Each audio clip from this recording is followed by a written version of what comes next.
Well, hello, this is my May blog, coming to you from the great United States of America. I'm on my way to the Overland Adventure, what's it actually called? Overland Expo? Overland Expo? I'm getting confused. There's been so many expos that I've been to in the last 12 months, I'm getting confused. This is the big one. This is the one in Flagstaff, Arizona. I'm between Phoenix, behind me, Arizona, about 2 hours in front of me. Getting used to driving on the right side of the road, which actually is, I've done it before, so it hasn't been too much of a stretch. Actually, this morning I kind of picked it up very, very quickly. No near misses or anything like that. And the first thing, of course, that strikes me about America, I mean, how different it is. You know, I've just moved permanently from South Africa and now live in the UK, and how different things are in the UK. I'm talking about ordinary things. I'm talking about just plain shopping, for example. I went shopping this morning, needed to get a few supplies, and how different our cultures are. Like our accents, we all speak the same language, and as my father once wrote, the Americans and the British are divided by a common language. How different the language is, and how different we do everything. I was trying this morning to find some. I thought, you know, I should get some maybe nice rolls or something, and some cheese and something like that, so I can make something at the side of the road. But I couldn't find anywhere. I managed to eventually found a convenience store next to the gas station, which is very common in the UK and in South Africa. Found this. Those of you who know me well know I like a Coke, particularly a half litre, nice ice cold on a trip. This one isn't half litre, it's bigger, it's fatter. I haven't actually managed to, I'm not sure how many millilitres, but anyway, it's bigger. The packets of chips are bigger, and that's the little packet. They're bigger.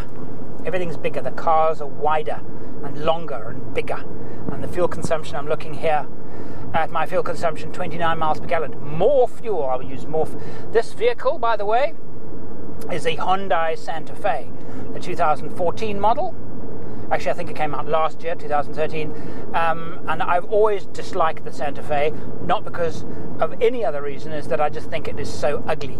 This one is actually quite nice looking. It's a bit ordinary looking. It kind of looks like the Mazdas and the Hondas, so it doesn't stand apart in any way at all.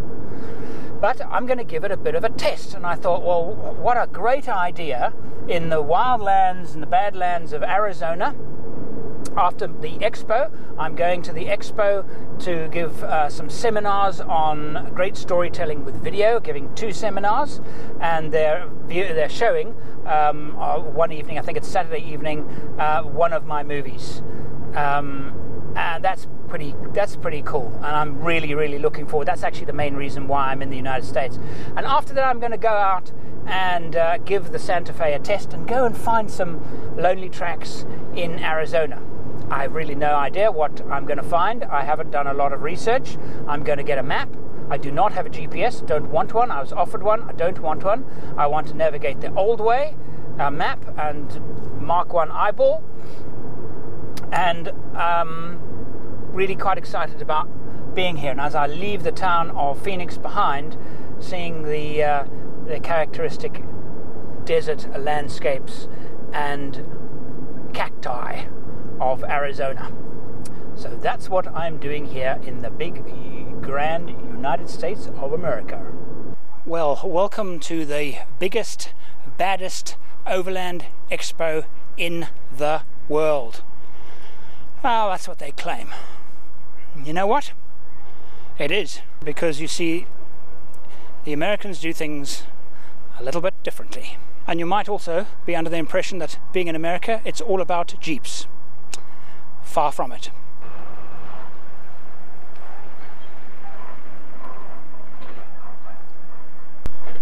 This is absolute proof that overlanding means completely different things to different people. And don't think for 1 minute this is all about Jeeps or these enormous RVs.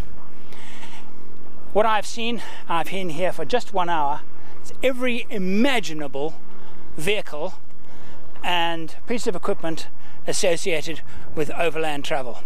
I'm standing right now in the middle of the pavilion. This is where people showcase and sell their products. Still a lot of people setting up and a lot of spaces yet to fill, but I've been told that this area will be absolutely packed with stalls and people showing off their wares.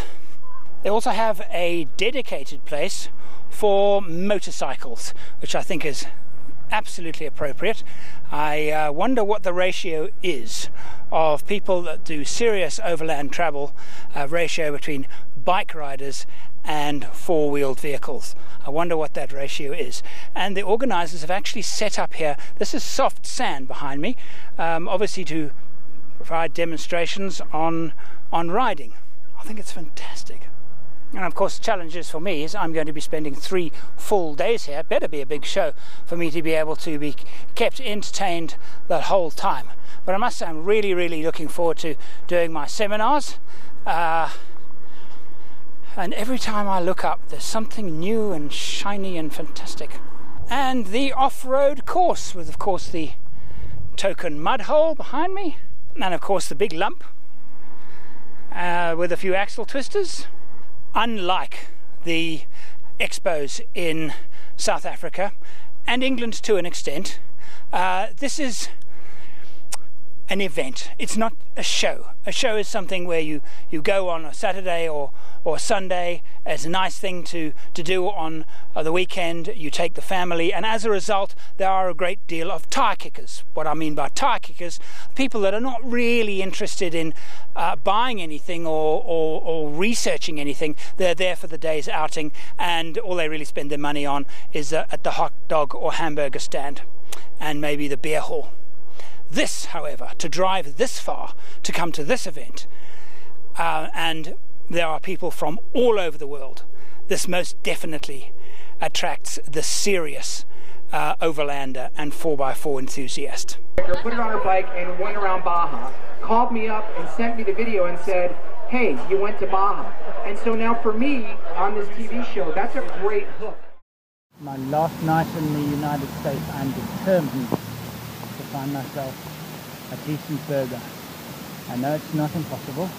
I'm just looking for a place that looks nice. Actually, that looks quite nice too. This is Wittenberg, about 50 miles north of Phoenix, overnighting before I catch my plane tomorrow. Looks promising actually. Actually, it smells promising too. I think I'm going to go to the Mecca Sports Bar and Grill. It's like making love in a canoe, close to water.